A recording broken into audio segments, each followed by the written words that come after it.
This presentation is provided by the Broward County Environmental Planning and Community Resilience Division on the 2019 Unified Sea Level Rise Projection provided by the Southeast Florida Regional Climate Change Compact.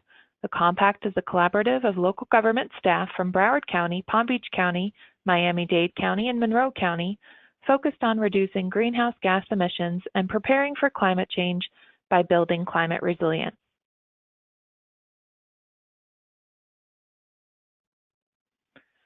Sea level has risen for thousands of years. For the past 100 years, water levels have been measured in Key West. This tide gauge has the longest record in Florida. The blue lines show the monthly mean average of sea level. See that it varies considerably month to month, across seasons, and year to year? To make the trend in sea level rise more obvious, the monthly data points are averaged across 5-year periods, shown by the black line. The black line makes it easy to see that sea level rise is not linear. It does not follow a straight line path or even a smooth curve. Some years it accelerates rapidly, some years it stays the same, and sometimes it can even decrease slightly before increasing again. Overall, sea level is about 11 inches higher in 2017 at the end of the black line than it was in 1913 at the beginning of the line. And this record confirms sea level is rising. So we came over to this section of seawall so I could explain what mean sea level is. So it's not low tide, it's not high tide, but it's actually the midpoint in between the two. In South Florida, we get it about 2.5 feet between the very low tide and the high tide every day, twice a day. And when we reference sea level rise projections, it's always referenced from the mean sea level in the sea level rise projections that we use.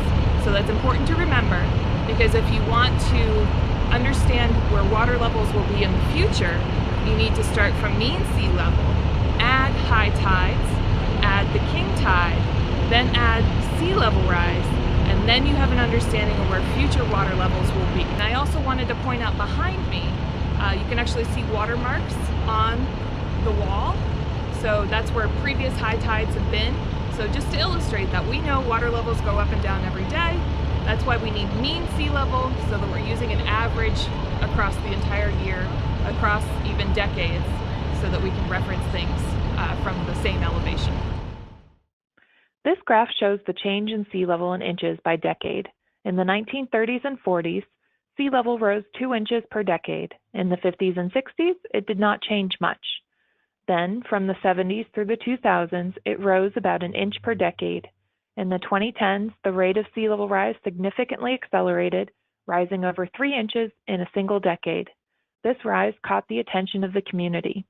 During the highest tides of the year and storms, water levels were now high enough to flood over backyards and seawalls and onto roads and into neighborhoods.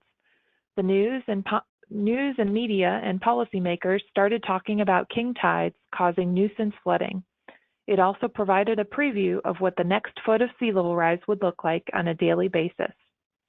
Returning to this graph, it helps to understand why it is very important for the community to know that sea level is rising, how fast it is rising, and for Southeast Florida as a whole, to plan sea level rise adaptation together. As an example, the walls and roads built in the 1960s were designed assuming the water levels did not change. This assumption was incorrect, and now those buildings and areas are vulnerable to flooding. By having a unified sea level rise projection for the Southeast Florida region, the community can build smarter today, having an understanding of what sea level rise will be in the future and avoiding flooding, damage, and disruption. One last note. Looking at the past helps us to understand that the rate of sea level rise changes over time and justifies updating the region's future projection regularly. The Southeast Florida Regional Climate Change Compact updates the projection every 5 years. As greenhouse gas emissions increase, sea level rise will accelerate, and the community needs to plan for that acceleration.